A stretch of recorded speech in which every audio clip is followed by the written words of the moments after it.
Ok. Di che parlo oggi?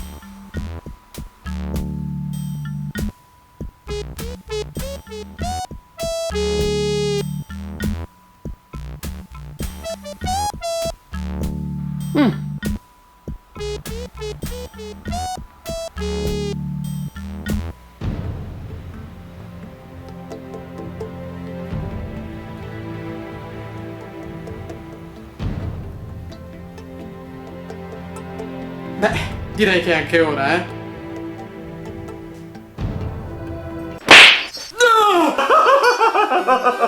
Non credo proprio!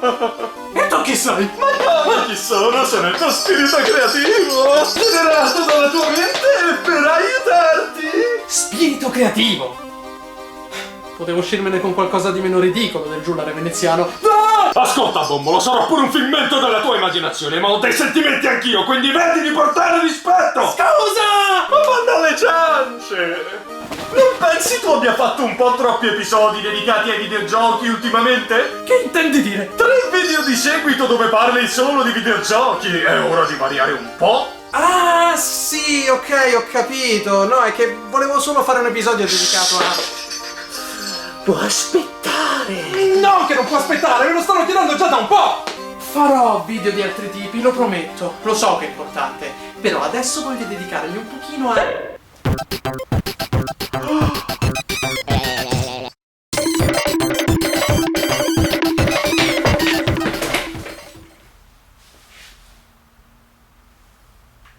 Potrai riavere indietro il tuo prezioso gioco solo una volta fatto ciò che ti ho così gentilmente consigliato!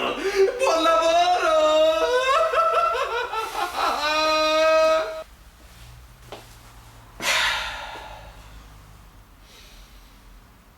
Facile a dirsi.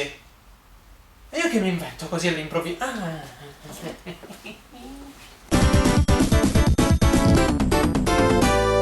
Negli ultimi 2 anni della breve storia di questo show abbiamo scoperto e analizzato insieme molti mondi collocati in diversi periodi temporali. Siamo stati in tempi recenti con Bayonetta e Kamen Rider Gaim, negli anni 90 con Another World e Star Fox, negli anni 70 con Mobile Suit Gundam e siamo arrivati persino fino agli anni 50 grazie a Godzilla. Ma oggi dovremo spingerci ancora più oltre, fino ad un periodo antecedente persino la Seconda Guerra Mondiale, un periodo in cui il mondo del cinema stava ancora muovendo i suoi primi passi. Gli anni 30.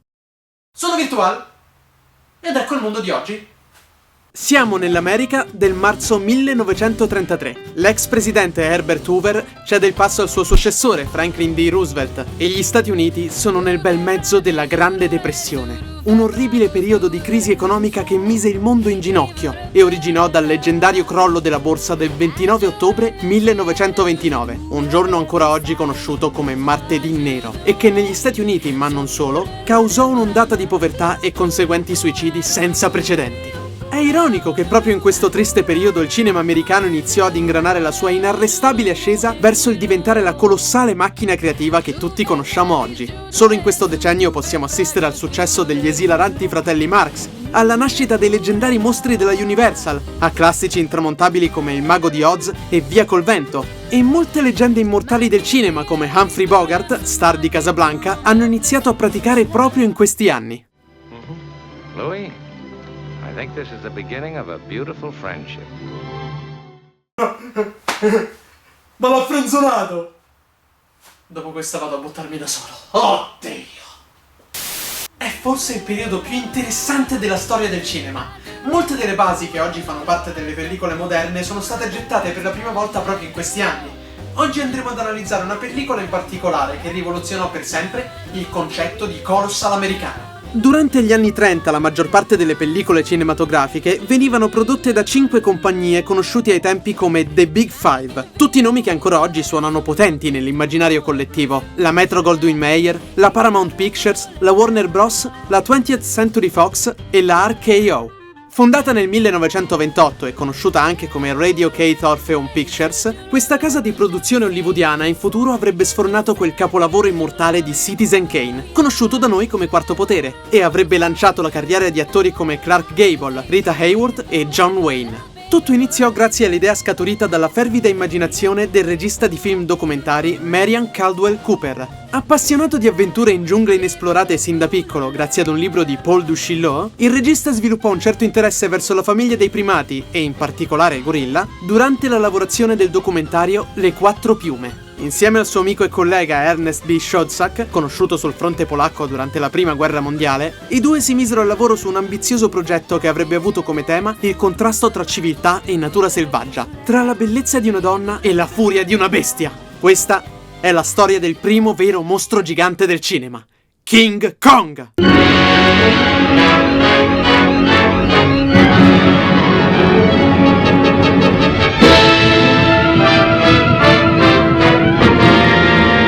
Conosciuto come uno dei più grandi simboli della storia di Hollywood, King Kong racconta di un egocentrico regista avventuriero che, in cerca del suo prossimo successo, recluta una giovane ed affascinante donna dalle strade di New York per imbarcarsi in un viaggio verso un'isola non segnata sulle mappe dove il regista spera di poter filmare prezioso materiale per la sua pellicola. È un film iconico a livello mondiale e ha influenzato non solo i film a venire, ma anche fumetti, libri, nonché videogiochi. Donkey Kong stesso, una delle pietre miliari della storia dei videogiochi, è un tributo al gorilla gigante, tanto che ai tempi ci fu una causa legale contro Nintendo che fu accusata di plagio, ma questa è un'altra storia. King Kong è stato riproposto più volte durante gli anni e una volta si è persino scontrato contro Godzilla, mentre la sua apparizione più recente è stata nel film del 2005 diretto da Peter Jackson, regista del Signore degli Anelli. E mentre oggi siamo in attesa del reboot prodotto da Legendary Pictures, che anticiperà addirittura una rivincita con il famoso rettilone atomico, oggi andremo ad analizzare la versione originale del 1933. Nonostante oggi sia conosciuto come un grande successo, lo sviluppo di King Kong non fu per niente facile. Il progetto di Cooper fu respinto dalla Paramount prima di essere accettato dalla RKO ed ebbe uno sviluppo lento e problematico, soprattutto per l'uso sperimentale di nuovissime tecnologie di effettistica ideata da Willis O'Brien, pioniere della tecnica stop motion. È un film interessantissimo, non solo per la pellicola in sé, ma anche per la storia dietro la sua produzione. Quindi spero vogliate seguirmi e capire insieme a me perché questo lungometraggio è stato così importante per il cinema mondiale.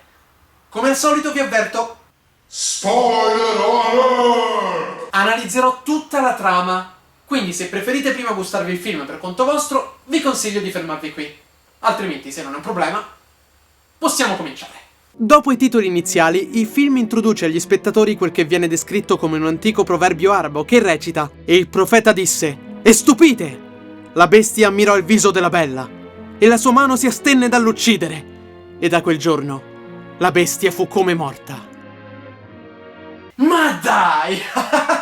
Interessante, di impatto! Si inizia con un po' di bella cultura, già mi piace! Mi chiedo da quale scrittura araba provenga, il Corano, le Mille e una Notte. No, forse è il libro degli animali, ecco, sicuramente. No. Veramente è un'invenzione del regista per dare un tocco più esotico al film, e basta. Perché devi disintegrare la mia emotiva esaltazione con fatti effettivamente concreti?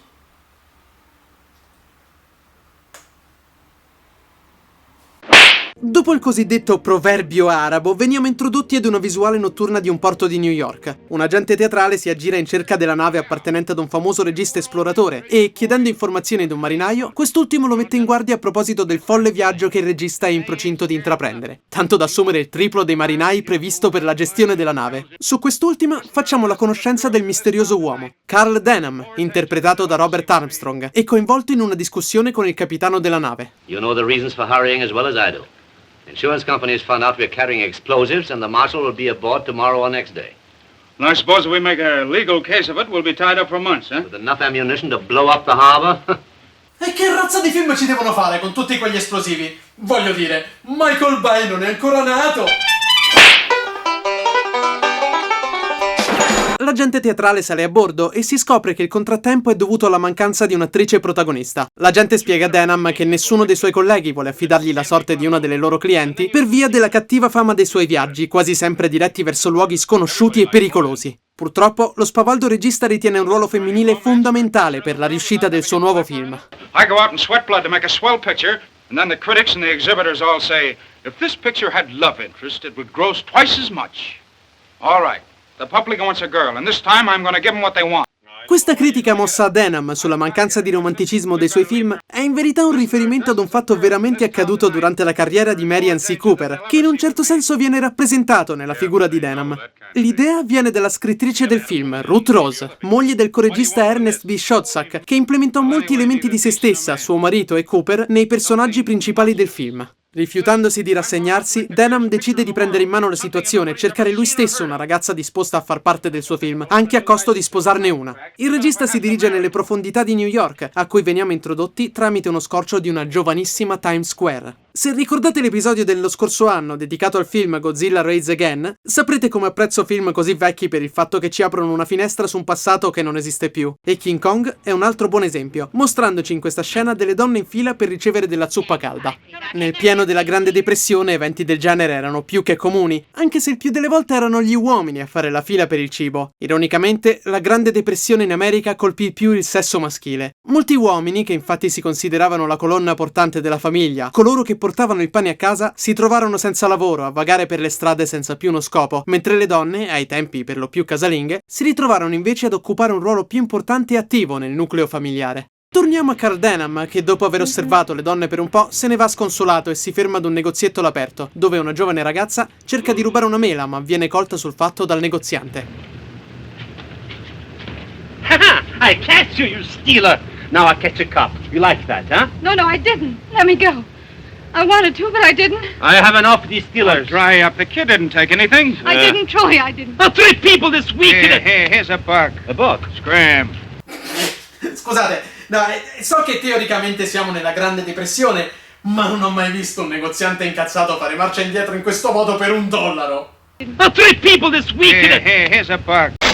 We're in the money. A buck? Scram. Dopo lo spiacevole incidente, la ragazza, interpretata dalla leggendaria attrice Fay Wray, ha un mancamento e Denham nota la sua bellezza per la prima volta. Rendendosi conto di aver trovato la sua star, il regista porta la ragazza in un locale, offrendole qualcosa da mangiare, e quest'ultima si introduce come Anne Darrow. How'd you ever get into this fix? Bad luck, I guess. But then there are a lot of girls like me. Not many with your looks. I can get by in good clothes, all right, but when a girl gets too shabby, Scusa, come hai detto? shabby, shabby, Shabby? Chi mi ha chiamato? Chiudi il becco, Shaggy! Scusa, puoi ripetere? shabby, Shabby. Trasandato. Cioè, quello per te è trasandato. Non sono così trasandato. Shaggy, tornatene negli anni 70, dove il tuo personaggio funziona ancora! Sì, tanto i miei cartoni te li guardi comunque. Denham non perde tempo e offre ad Anne la possibilità di lavorare per lui. It's money and adventure and fame. It's the thrill of a lifetime and a long sea voyage that starts at 6 o'clock tomorrow morning. Dopo qualche esitazione iniziale e le parole rassicuranti di Denham, Anne accetta e i due sono liberi di partire per la misteriosa destinazione che il regista ha in mente per creare una pellicola, che lui stesso descrive come qualcosa di mai visto prima. Sulla nave Anne fa la conoscenza di diversi marinai e specialmente del primo ufficiale, John Driscoll, interpretato da Bruce Cabot, un burbero lupo di mare che non vede di buon occhio la presenza di una donna su una nave di soli uomini. I think this is awfully exciting. I've never been on a ship before. Oh, I've never been on one with a woman before. I guess you don't think much of women on ships, do you? No, they're a nuisance. Si vede sin dalle prime scene che coinvolgono Anne e John che i due saranno l'elemento romantico del film. Il tira e molla iniziale, tipico delle relazioni amorose alla Hollywood, è praticamente nato qui. E 80 anni dopo è una formula ancora usata per attrarre il pubblico di massa. Certe cose non cambiano mai. Certo, potremmo dire che l'intero cast del film è stereotipato. Abbiamo il regista spericolato e passionale, la dolce donzella in pericolo e l'uomo duro ma con un lato dolce. Tutti personaggi che potremmo definire già visti. E in effetti è proprio così. Tenete a mente che siamo nel 1933.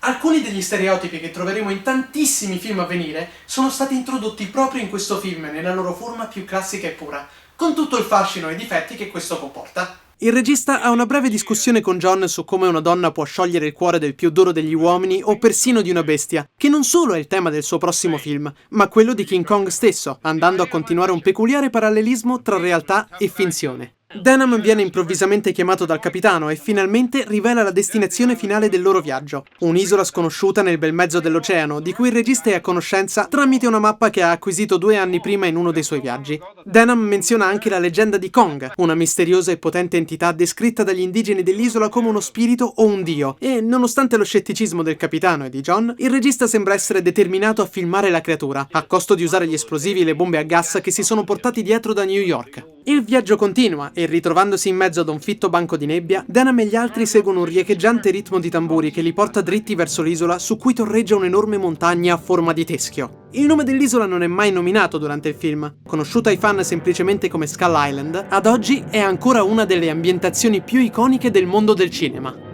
Il gruppo sbarca, incoraggiati dall'esaltazione di Denham, che è impaziente di cominciare a girare qualcosa, e si imbattono in un enorme muro che separa un piccolo villaggio dal resto dell'isola, dove degli indigeni stanno tenendo una cerimonia sacra.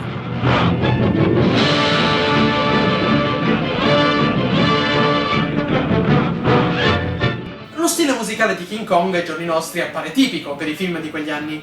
Ma sapevate che fu il primo vero lungometraggio di Hollywood ad avere la propria colonna sonora originale? Prima di King Kong i film di Hollywood usavano per lo più musiche molto atmosferiche e poco melodiche, e prima ancora i film muti erano di solito accompagnati da musica suonata dal vivo. All'inizio il film doveva ricevere un trattamento simile alle pellicole del passato, ma Cooper credeva così fermamente nel progetto che pagò di tasca sua un compositore musicale ben $50.000 perché desse al film una colonna sonora potente e degna della sua ambizione. $50.000! Wow!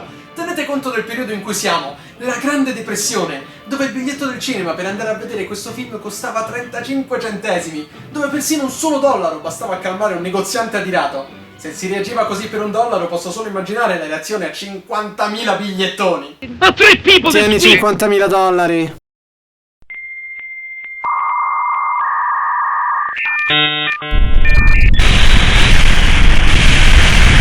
Erano messi veramente male,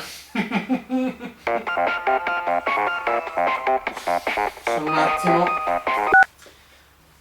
Pronto? Parlo con il signor Alvirtu? Sì, sono io. Congratulazioni, lei è il fortunato vincitore di €50.000. Pronto? Scusi, signor Virtu? È ancora lì? Il compositore scelto fu Max Steiner, oggi considerato il padre delle colonne sonore di Hollywood, che per questo film fece un uso estensivo di trombe e percussioni in melodie dallo stile esotico, ma allo stesso tempo epiche e d'impatto, che evocavano la furia di Kong. Alla fine, il film ebbe un successo tale che la RKO rimborsò Cooper di tutti i soldi spesi per la composizione.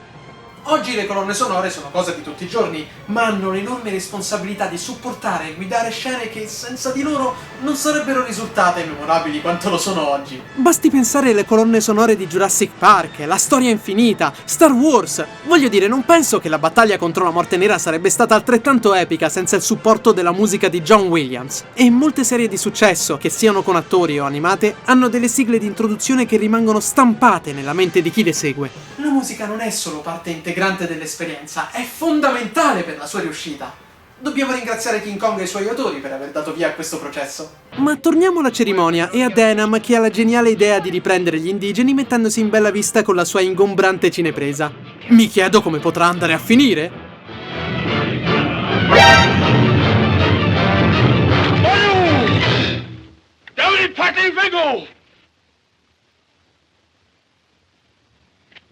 Too late, they see us.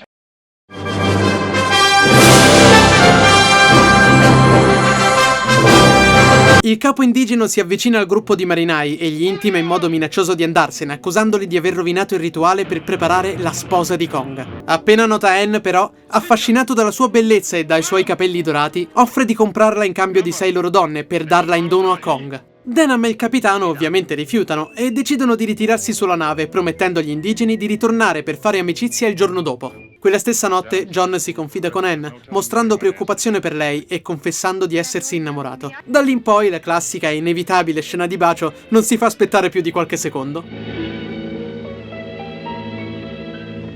Mr. Driscoll, are you on deck? Yes, sir.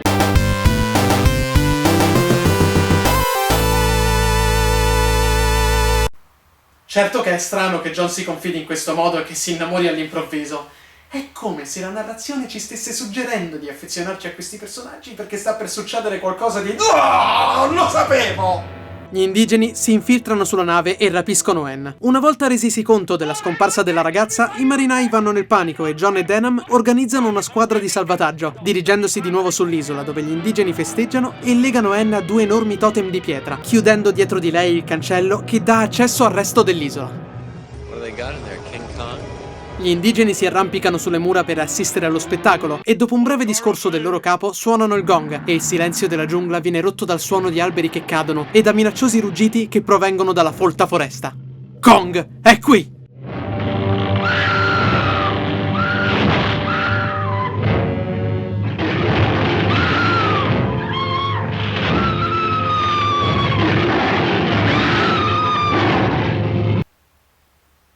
Smettete di ridere?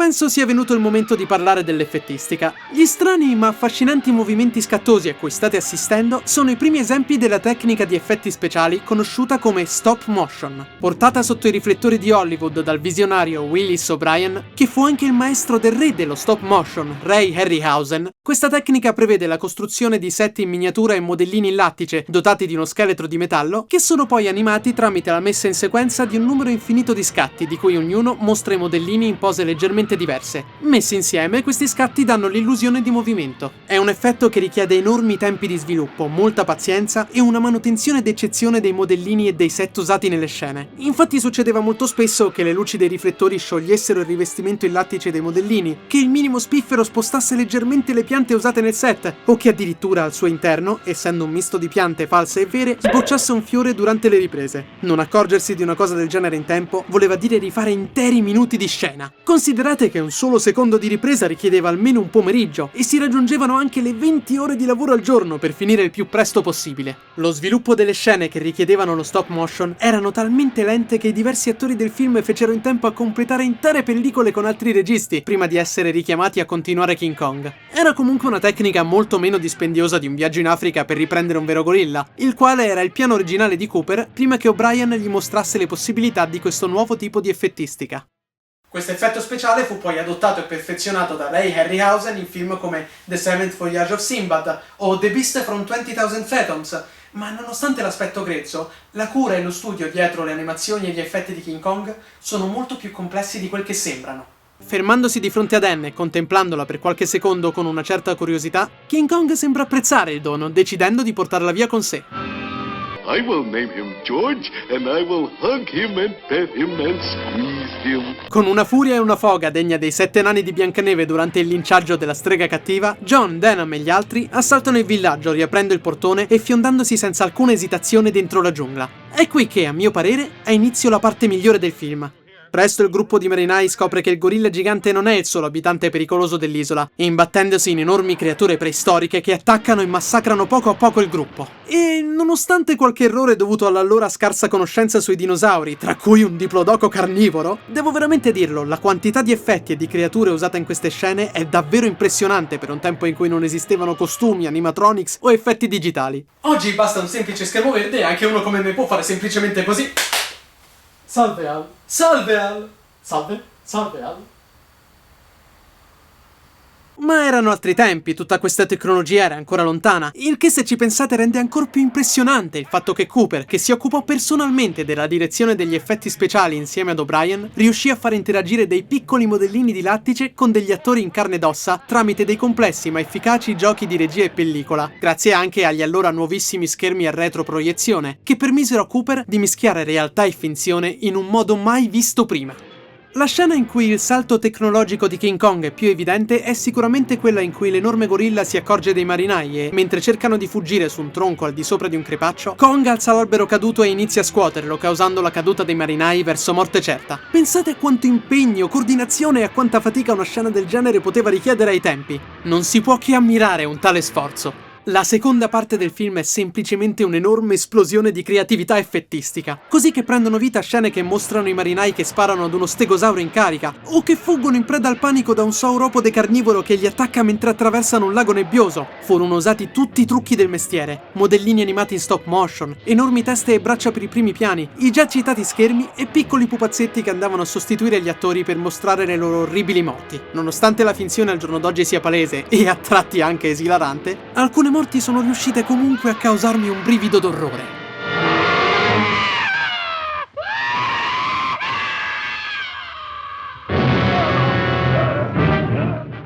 John, diviso da Denham, rimane l'unico sopravvissuto del gruppo attaccato da Kong, ma proprio mentre anche lui sta per fare una brutta fine, un tirannosauro è in procinto di attaccare Anne e le sue urla fanno accorrere Kong, che inizia una violenta lotta contro l'enorme rettile. Oltre ad essere una delle scene più famose del film, è anche una delle migliori dal punto di vista coreografico. Kong e il tirannosauro si prendono morsi, calci, pugni e cercano di avere la meglio l'uno sull'altro tramite prese e sottomissioni sorprendentemente realistiche. La buona riuscita di questa scena, oltre al supporto di una buonissima regia, è dovuta al modello di riferimento usato da O'Brien per la lotta. Furono entrambi i registi, Cooper e Schoedsack, infatti, ad inscenare la battaglia per gli effettisti, avendo entrambi un passato da wrestler professionisti. Mi state dicendo che uno dei film più influenti della storia del cinema è stato diretto da dei wrestler? Pazzesco! Immaginate se fosse successa una cosa simile al giorno d'oggi con, che ne so, Jurassic Park? John Cena!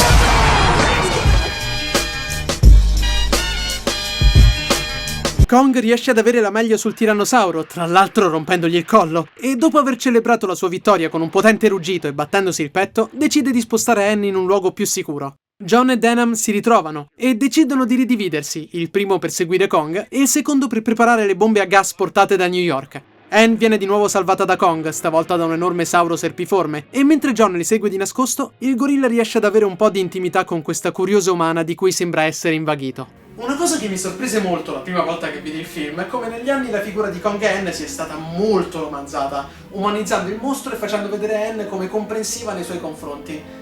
La situazione nella pellicola originale era ben diversa. Il traguardo di Cooper non era umanizzare la bestia, quanto semplicemente mettere in contrasto civiltà e natura, la bellezza civile e la furia selvaggia. Kong è indubbiamente incuriosito da Anne e non la tratta male, ma sembra possessivo più che innamorato. La sua bellezza lo confonde, certo, ma non lo rende più umano. D'altra parte Anne è terrorizzata anche quando Kong cerca di interagire con lei. Di certo la comprensione sembra essere l'ultima cosa che le passa per la testa.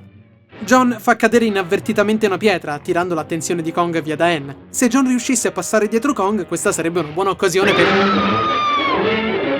Vuoi rimanere fuori pericolo per almeno 5 minuti? Adesso so come si sente Super Mario. Kong ritorna di nuovo all'attacco per salvare Anne, ma mentre il gorillone è distratto, John la prende e i due si calano giù per una liana sospesa nel vuoto. Kong si accorge della fuga, ma prima di riuscire a catturarli, la coppia si lascia cadere nel lago sottostante e riescono a ritornare dal resto dei marinai che sono pronti a levare le tende. Ma Denham si oppone, non volendo rinunciare all'occasione della sua vita e a catturare Kong vivo. Il mostro arriva prima che si possa prendere una decisione, e i marinai richiudono l'enorme portone e persino gli indigeni accorrono ad aiutarli. Purtroppo resistono solo per poco prima che Kong riesca a superare le mura che lo hanno tenuto rinchiuso per anni. Sapete, mi sto chiedendo una cosa. Questa cosa delle mura ha mai funzionato? No, perché mi sembra che vada sempre tutto a puttane quando ci sono delle mura di mezzo. Voglio dire, il Wall Maria, bucato dal titano corazzato, il muro della vita, abbattuto dal primo kaiju, il muro di Israele, scavalcato da un'armata di zombie, il muro di Berlino, caduto alla fine della guerra fredda. Conclusione? Le mura sono l'idea del cazzo!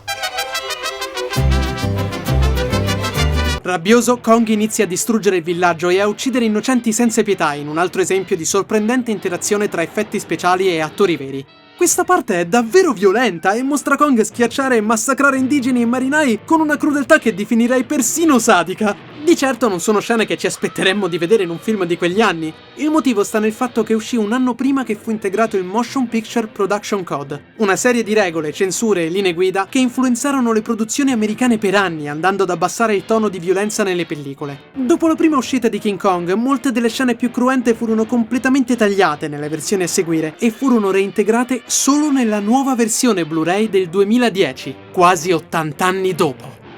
Scene che non sono state più viste da nessun comune mortale per 80 anni! È quasi come ritrovare un tesoro perduto. Nel tentativo di ricatturare Anne, Kong raggiunge la spiaggia ma viene attaccato da Denham, stavolta preparato con le bombe a gas, e finalmente, nonostante una certa resistenza, il mostro cade a terra, vittima di un sonno profondo. Denham, ormai in preda alla vanagloria, ordina ai marinai di incatenare il gorilla, volendolo mostrare al mondo intero. Be up in lights on Broadway. Kong, the eighth wonder of the world!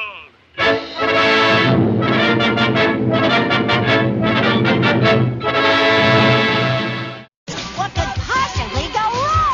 E così ci ritroviamo di nuovo a New York, dove Denham ha organizzato un enorme evento per la creatura. Il regista, John e Anne sono tirati a lucido, pronti per la grande serata, e dopo un breve dialogo con la stampa, Denham introduce Kong al suo pubblico, incatenato e in completa sicurezza. O così sembra. Quando Anne entra in scena, il gorillone sembra già avere qualche accenno di ribellione, ma è solo quando i giornalisti iniziano a bombardarlo con i loro flash che, in preda allo spavento e alla rabbia, riesce a liberarsi e scappa per strada, andando dietro ad Anne e John, che si rifugiano dentro un palazzo. Kong non si arrende e scala il palazzo cercando Anne in ogni finestra, addirittura lasciando cadere una donna innocente quando la prende e vede che non è chi cerca, ancora una volta andando a confermare come la figura di Kong sia stata imbuonita negli anni, un po' come successe con Godzilla prima dell'era Heisei. Alla fine, il gorilla riesce a trovare Anne e a prenderne di nuovo possesso.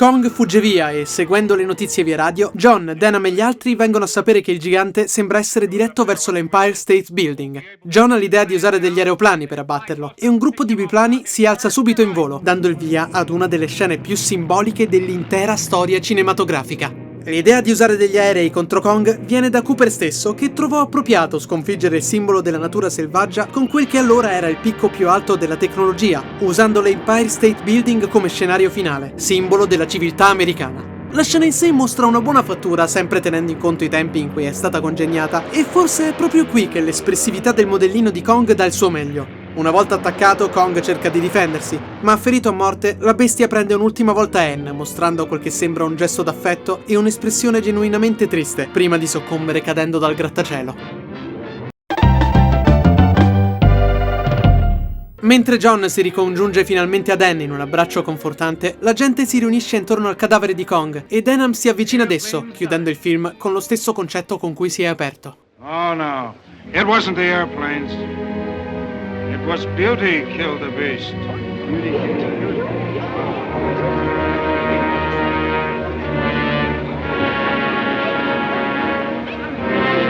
E così finisce King Kong, il primo vero colossal americano, che non solo fece comprendere al mondo l'importanza e il potenziale degli effetti speciali, ma creò il genere dei mostri giganti che più avanti negli anni avrebbe ispirato molti altri film, tra cui Godzilla. Certo, rispetto a Godzilla, King Kong ha un messaggio molto meno profondo e si basa più sulla spettacolarità degli effetti speciali che su una critica sociopolitica contro le armi di distruzione di massa, ma non lo trovo inferiore per questo. È il primo vero colossal americano che ha come scopo quello di intrattenere il pubblico più che farlo riflettere. Sì, i personaggi sono stereotipati e prevedibili nei loro comportamenti, ma questo semplicemente perché sono stati loro a crearli, e comunque trovo lo stile recitativo di quei tempi davvero divertente. Inoltre la creatività messa nel reparto effettistico ha dell'incredibile, e nonostante la prima parte del film possa risultare lenta, una volta entrati nel regno di Kong, il film sfoggia una varietà di situazioni impressionanti, mirate semplicemente a divertire e intrattenere lo spettatore, sia che trovate gli effetti in stop motion esilaranti o che ne rimaniate affascinati. Io tendo a cadere più in quest'ultima categoria.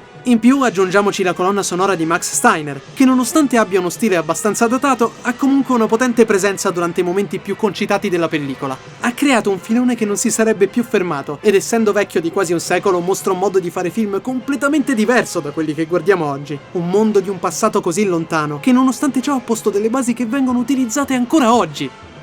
Io direi che almeno una visione se la merita, soprattutto adesso che la nuova versione Blu-ray ha ripristinato le scene mancanti, così da poterselo godere esattamente come fu mostrato la prima volta nel lontano 1933. L'ho trovato un piccolo e affascinante viaggio e spero che sia stato lo stesso per voi. Sono Virtuale e ci vediamo presto nel prossimo mondo. Ciao!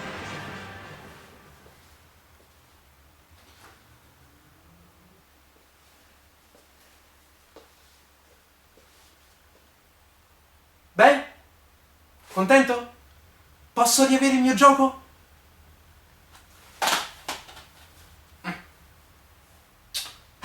Finalmente ci posso lavorare sopra senza più alcun intoppo. Ah.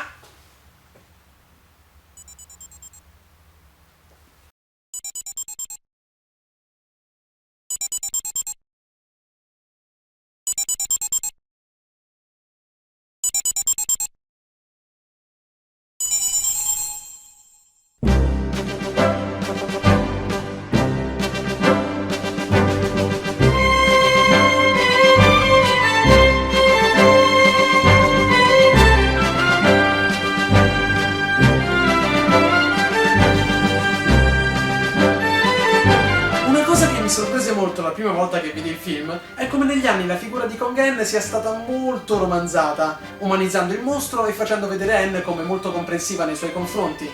La fitozione, la regionale, la diversa. Spoilerone! Ha fatto la voce diversa troppe volte. Eccomi. Interessante, d'impatto! Si inizia con un po' di bella cultura, già mi piace! Mi chiedo da quale arabo libro provenga. Da quale arabo libro? Da quale arabo libro? Aspetta che... Mi chiedo da quale scrittura araba provenga. Il Corano, le Mille e una notte. No, forse è dal libro degli animali. No, ovviamente è solo un'invenzione...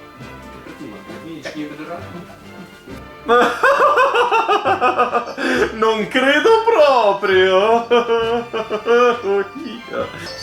Generato dalla tua mente per aiutare. Ascolta, Bombolo, sarà pure un figmento della tua immaginazione, ma ho dei sentimenti anch'io, quindi vedi di portare rispetto. Scusa, ma banda le ciance. Scusami, cazzo. Ciao ragazzi e ragazze, qui Virtuale! Se vi è piaciuto questo episodio, sentitevi liberi di commentare, di condividere o semplicemente di continuare la visione sul mio canale con altri episodi del Virtual Show. Se poi vi piacciono le recensioni in generale, considerate di fare una visitina alla Lega dei Recensori, un gruppo di volenterosi ragazzi di cui faccio parte che, come me, lavorano con passione su analisi e riflessioni di diversi tipi. Fateci un salto!